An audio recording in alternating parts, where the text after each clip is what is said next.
한국전쟁 당시 함안 여왕산 등에서는 8월부터 약 한 달 반 동안 북한군에 맞서 국군과 미군, 함안 주민이 격렬한 전투를 벌였습니다. 고지 주인이 19번 바뀌는 전투 기간 동안 수많은 함안 주민이 사망했습니다. 하지만 또 다른 이유로 1000여 명이 넘는 함안 주민들이 목숨을 잃었는데요. 저 위에 아버지 계신다 그래 생각하고는. 미 지상군, 미군 폭격, 보도연맹 등으로 무고한 주민들이 희생됐습니다. 실제로는 한 50명 정도 되는. 한반도의 끝쪽에 있는 함안에서 왜 이렇게 희생이 많이 일어났을까?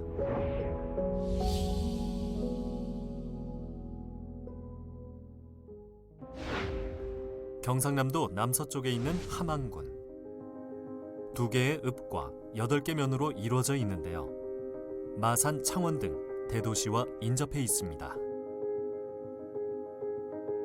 아라가야의 유서 깊은 역사와 문화를 간직한 함안. 지리적으로 좋은 환경을 이용해 농업과 산업을 함께 발전시켜 나가고 있습니다. 하지만 현대사의 깊은 슬픔을 간직하고 있습니다. 함안군 함안면 대산리.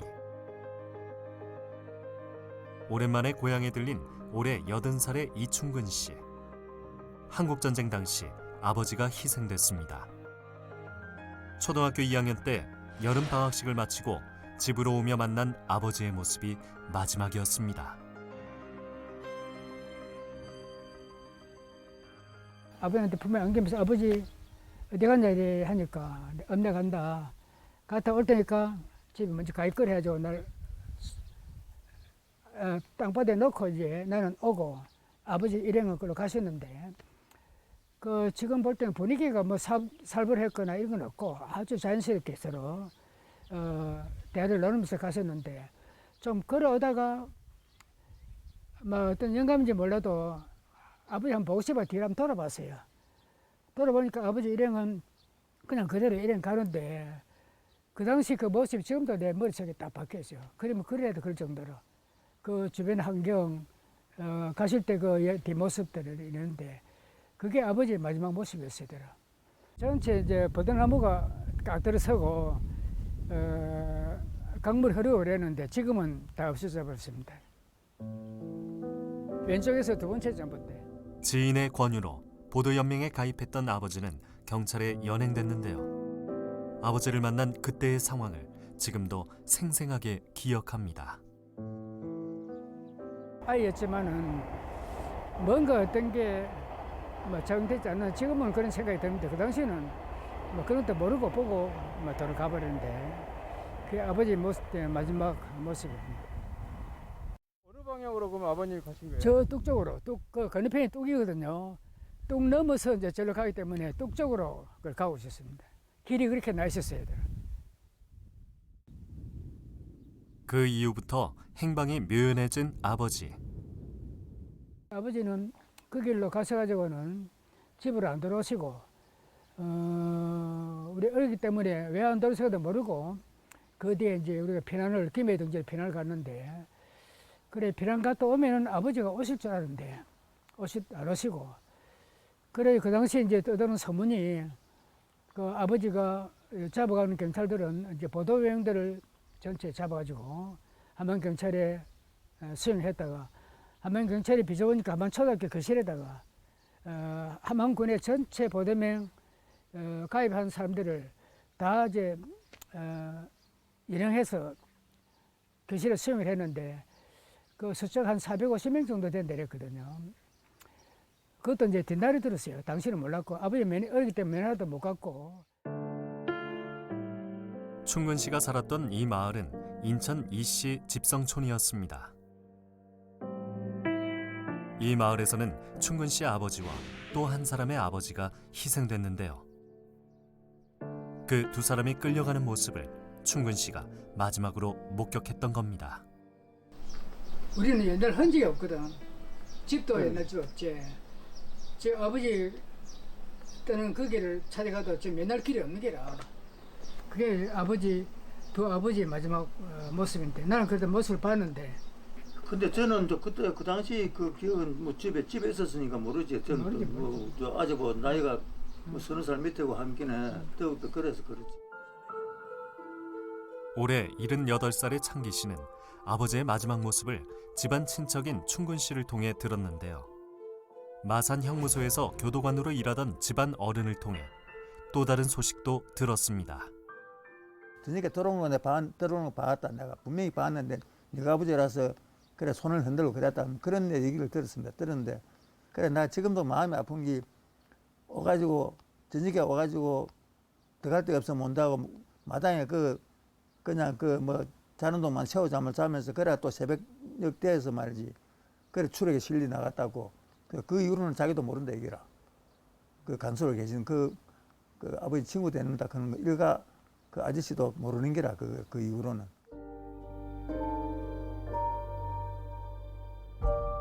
그 당시 30여 호가 넘는 마을이 다 불에 탔는데요. 하지만 유일하게 타지 않고 남아있는 인천 이씨의 제실. 200년이 넘는 역사를 이어오고 있습니다. 희생된 두 아버지는 이곳에서 약을 열기도 했습니다.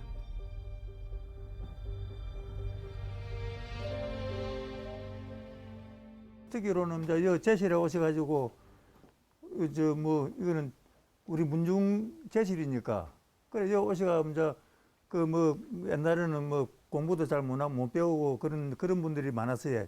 초에다 보면 그러니까 여 와서 이제 제실에서 이제 야학도 가르치고 뭐 그런 활동을 이제 그 아저씨랑 그 이제 저 할아버지 이 아재의 아버지랑 이제 이런 분들이 같이 좀 부하내동 돼 가지고 그런 한글도 가르치고 그랬다. 예, 여기서 이제 한글 가르치고 이제 그래 이제 어른들 말씀은 그랬어요.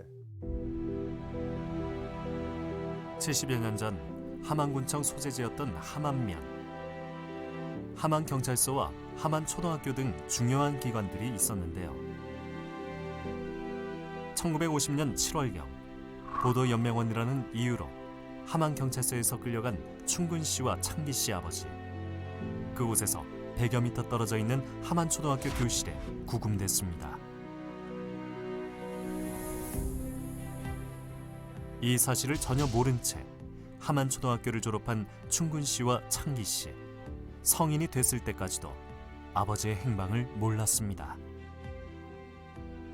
하지만 10여 년 전 진실화해위 조사를 통해 이곳에서 마지막으로 구금된 후 희생됐다는 것을 알게 돼 마음이 많이 아팠습니다.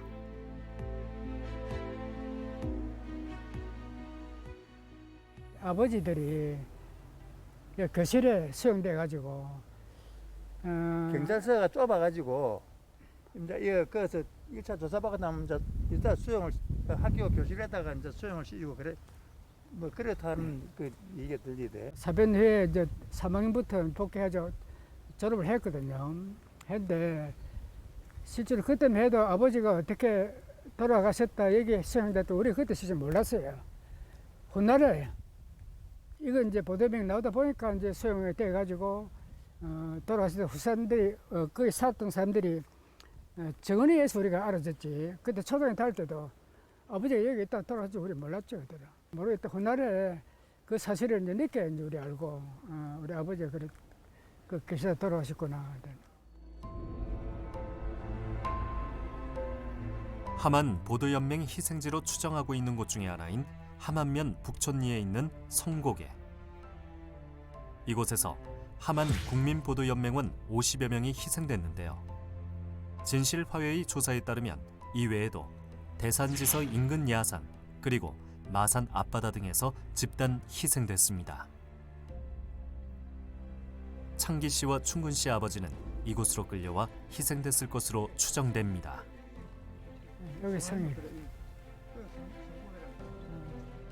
조선시대 원님이 살면서 성곽을 지었다 하여 이름 붙여진 성곡에. 당시 함안경찰서와 성곡에는 직선거리로 500m도 채 안 됐는데요. 보도연맹원 중 간부급이 이곳에서 희생됐습니다. 저 푸른 건물 있죠, 푸른 건물. 저희 경찰서고 함안초등학교고 저 함성중학교고 저기래 저기. 학살 장소는 근데 여라 크면 한 500m 정도밖에 안 되지. 그 저 경찰서에서. 예. 성고개가 보도연맹원 희생지로 알려진 것은 20여 년 전.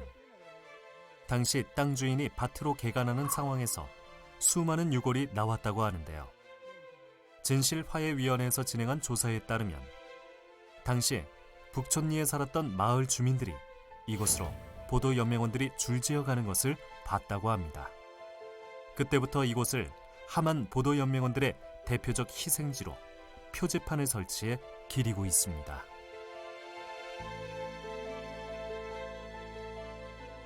이게 조사하면서 이제 와서 이제 알은 것이 여기는 이제 보도연맹 희생자 가운데 함안에 유일하게 매장지라.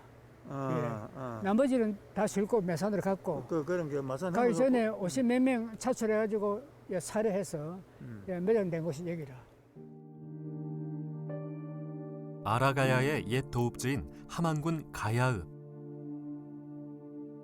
70여 년 전 당시 이곳에서 아버지, 어머니, 형, 여동생 2명 등 5가족이 오순도순 살았는데요.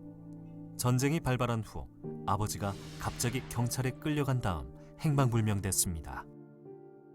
아버지는 아무래도 삼촌의 그 생각이라 그럴까 사상이라 그럴까 그 조금 영향을 받아가지고 아마 보도연맹에 가입했지 않나 이렇게 생각하고 있습니다. 그래서 어머니가 간혹 가다가 생활에 궁핍하고 화가 나면은 이런 말씀을 하셨거든요. 너가 아버지는 너가 삼촌 때문에 그랬다. 우리만 잘 살아가 되는 게 아니고 우리 민족이 다 잘 살아야 한다 해가지고 보도연맹도 가입을 시키고 그리 했는데 다른 사람은 다 잘 살고 다 하더만은 자기들만 죽었네. 이런 한탄스러운 말씀을 어머니가 하신 기억이 있습니다. 당시 부유했던 할아버지 밑에서 자라 일본 유학까지 했던 아버지. 함안과 대구 2곳을 왔다 갔다 하며 사진관을 운영했는데요. 동생 구서연의 영향으로 사회주의에 눈을 뜨고 보도연맹에 가입했습니다.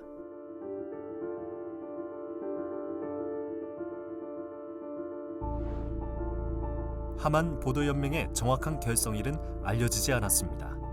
하지만 1950년 1월 14일 가양초등학교 강당에서 집회가 있었다는 신문 보도를 보면 그 이전에 조직이 완성된 것으로 추정되고 있습니다. 이 행사에서 중광씨 아버지 구대연은 사회를 받는데요. 이 신문은 중광씨 아버지가 함안 국민보도연맹의 간사장을 맡았다고 보도했습니다. 당시에 할머니가 좀 편찮아가지고 삼촌한테도 전보를 쳤고 아버지한테도 전보를 쳤는데 삼촌은 답도 없었고 아버지가 그 전보를 받고 그 당시에 할머니 집은 함안면 봉성리 933번지에 거주했습니다. 그래서 그 당시에는 지금 경찰서가 가야읍에 있지만은 그 당시에는 함안면의 군청 소재지였습니다. 그래서 할머니가 편찮다 해서 이제 할머니 댁에 가셨는데 경찰서장이 아버지를 잠시만 봅시다 해가지고 불러서 경찰서에 가게 되었습니다. 5일장이 열려 신선한 농산물이 거래되는 가야 전통시장. 함안군의 전통시장 가운데 최대 규모로 함안 지역의 대표 상권을 이루고 있습니다. 중광씨는 70여 년 전 이 시장 통로에 살았는데요. 당시 목적 건물 2층 집에서 거주했고 1층에는 사진관을 운영했습니다. 집 앞에는 신장로가 있었는데 당시 함안의 주요 교통로였습니다. 여기서 가면은 요 왼쪽으로 가면 군북이고 오른쪽으로 가면은 마산입니다. 마산 방면, 구묵 방면. 그런데 그 추력이 요래 와가지고 전부 다 오른쪽으로 다 갔습니다. 오른쪽으로. 당시 10살이었던 중광씨는 누이와 함께 아버지를 싣고 떠나는 트럭을 마지막까지 쫓아갔던 기억이 생생합니다. 그래서 사실은 요 도로를 갖다 조금 회피합니다. 어떤 데는 조금 다른 길로 가고 둘러서 가고 그래 합니다. 또 집도 그렇고 장소도 그렇고 해서 이 길을 회피하고 다른 데로 조금 둘러서 그래 가고 합니다. 그때의 모습이 마지막인 아버지. 이후 행방불명돼 아버지에 대한 소식을 더 이상 들을 수 없었습니다. 한편 여운형 선생과 함께 활동했던 중광 씨의 삼촌 구소형과 그 가족 4명도 여운형 선생 시해 이후 행방불명됐습니다. 여운형 스님이 47년 7월 19일 날 시해를 당했는데 47년 근로인민당 중앙위원을 되고부터는 소식이 완전 끊겼습니다.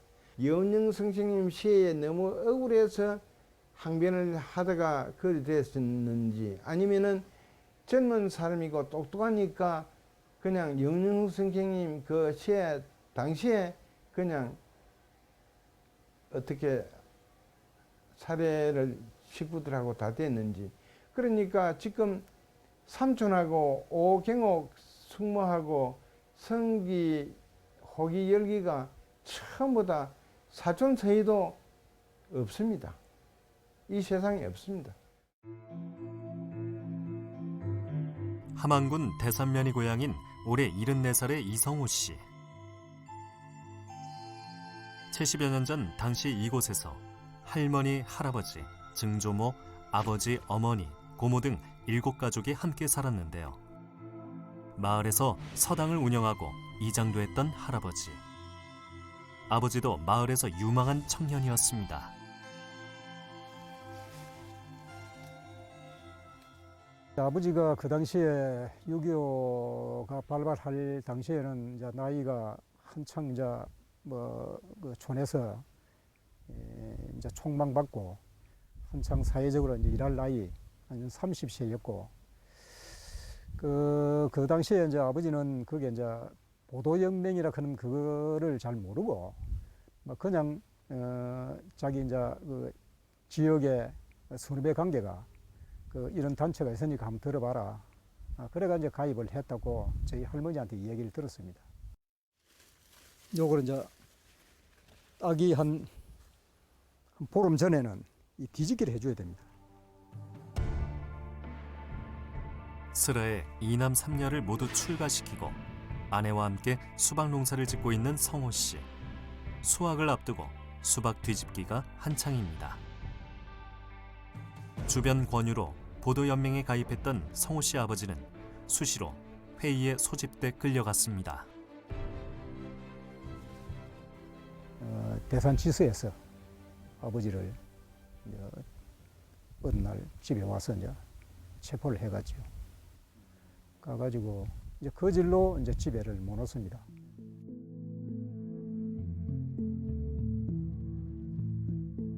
이곳은 당시 대산지서가 있었던 마을. 성호 씨 집에서 4km 정도 떨어져 있는데요. 한국전쟁 당시 아버지는 이곳으로 끌려왔습니다. 대산지서에 아버지가 구금돼 있는 동안 할아버지가 밥을 해다 날랐습니다. 하지만 며칠째 되는 날 경찰은 더 이상 밥을 가지고 오지 말라고 했는데요. 간절하게 애원하는 할아버지에게 총뿌리를 대며 위협했습니다. 10일 밥을 갖다 주고 그 다음에 하루아침에 밥을 가오니까 밥을 다 가지고 가라 했어요. 좀 내어주라. 배고픈데 하긴 이 영감이 또 아들처럼 이 뒤지려고 하나 하면서 총을 이렇게 가슴에 대서 할아버지 아무 얘기도 못 하고 그냥 돌아왔다고. 그 이제 저희 할머니가 그 얘기를 하더라고. 결국 아버지는 대산지서 뒤 골짜기로 끌려가 희생됐습니다. 그때 희생된 사람은 아버지 외에도 5명 정도 더 있었습니다. 그 골짜기에 그거 참 생매장을 했다니까 정말 참 운통하고 억울한 일입니다. 이거 아무리 전쟁통이라도 아무런 재판 없이 사람을 갖다가 잡아다가 포승줄에 묶어가지고 자기 구디기를 파고 그게 자기가 들어 안고 총살 씌이고 그런 야만적인 그런 행동을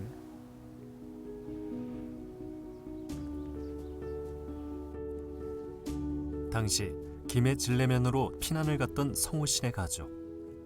피난을 다녀온 후 동네 사람들에게 아버지 희생 소식을 듣고 지서 뒷산을 찾아 시신을 수습했습니다. 당시 5살 나이에 아버지 산소 쓰는 것을 지켜봤던 성호 씨. 어릴 때는 눈물도 뭐 나도 안 했고 그냥 뭐 따라가자 해서 따라왔는데 뭐 무슨 5살 되면 아무런 감정이 없거든. 아버지를 내가 하면 뭐 내가 뭐 나이가 들어가지고 봐한 것도 아니고 아버지 사랑이라 하는 건 모르니까 3살 때 뭐 세상 배렸으니까. 앞날이 창창했던 아버지를 어린 나이에 잃은 성호 씨. 한 번도 불러보지 못한 아버지를 생각할 때마다 아직도 목이 메입니다. 그러면 내 혼자는 뭐 아버지를 불러보지 속으로는 어떤 데는 텔레비 뭐 연속극을 한다든지 무슨 다큐멘터리 뭐 그 프로를 본다든지 이 좀 뭐 감정이 좀 북박치는 그런 프로를 볼 때는 이제 부모가 나올 때는 많이 이제 이 목매에 하면서 난 모르게 이제 많이 울고.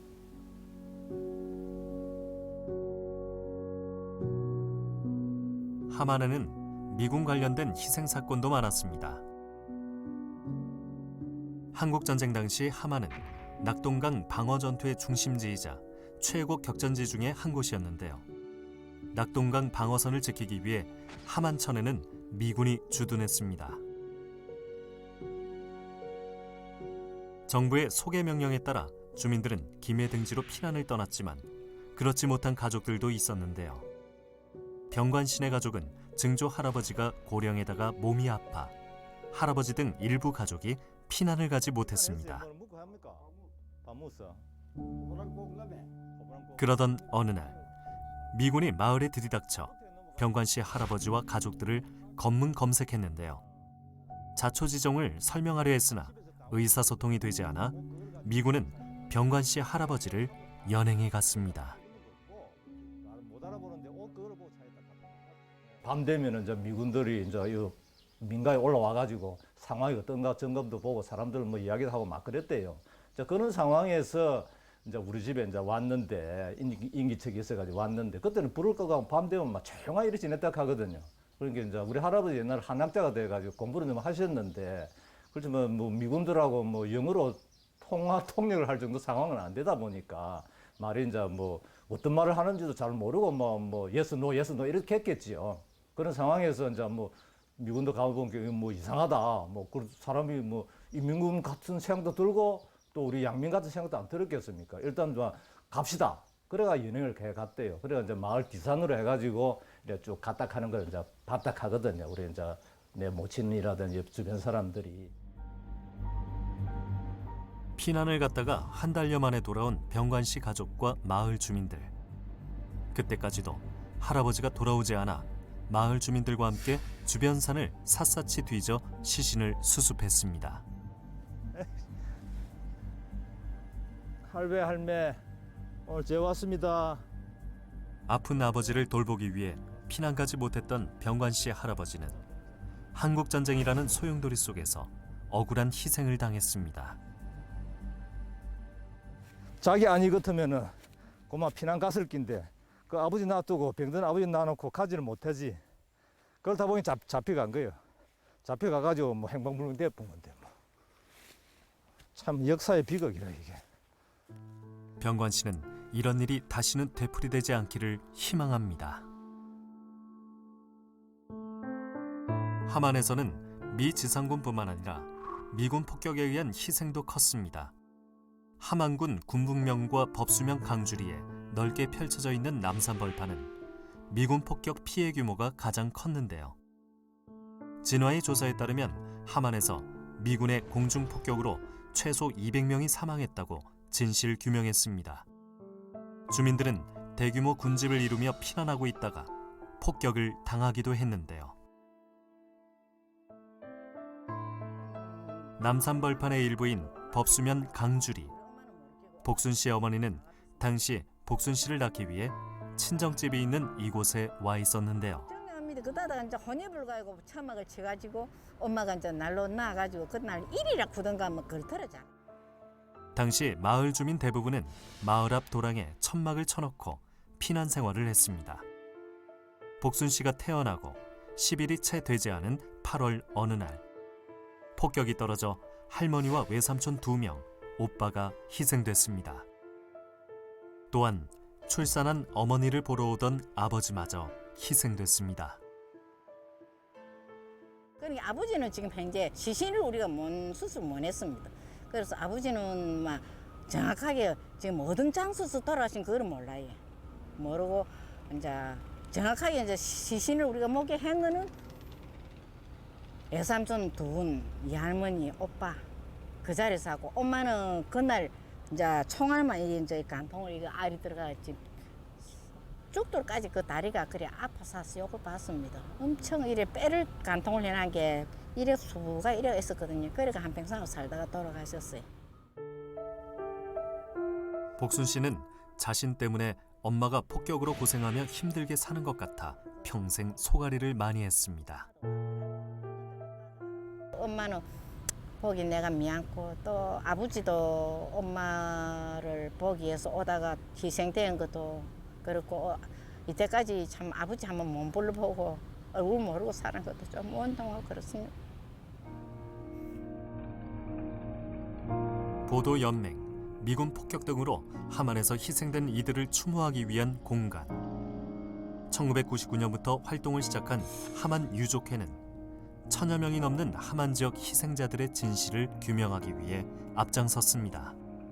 인사드리다 싶습니다. 일동 묵념. 또한 함안은 2010년 전국 지자체 중 2번째로 민간인 희생자 위령사업 지원 조례를 제정하고 위령 공간을 조성해 넋을 위로하기 위해 힘썼습니다. 진실화해위는 지난 2009년 진실규명을 통해 국가의 공식적인 사과와 가족관계 등록부 정정, 그리고 위령사업 지원과 역사기록 수정, 평화인권 교육 등을 권고했습니다. 하지만 함안 지역도 더욱더 많은 희생자들에 대한 진실규명의 필요성이 제기되고 있습니다. 돌아가신 일천여 영령들이 고향을 떠나서 자기도 모르는 제목으로 돌아가셨는데 얼마나 그 고향 부모님이 그립고 고향 산책이 그립겠느냐. 여기에 1050명의 영령을 여기 모셨는데 이 영령들이 돌아가서 다른 데 못 가시고 아직도 우리 고향 하늘을 돌고 계신다. 그런 의미로 해서 백운고비라는 비서명을 썼습니다.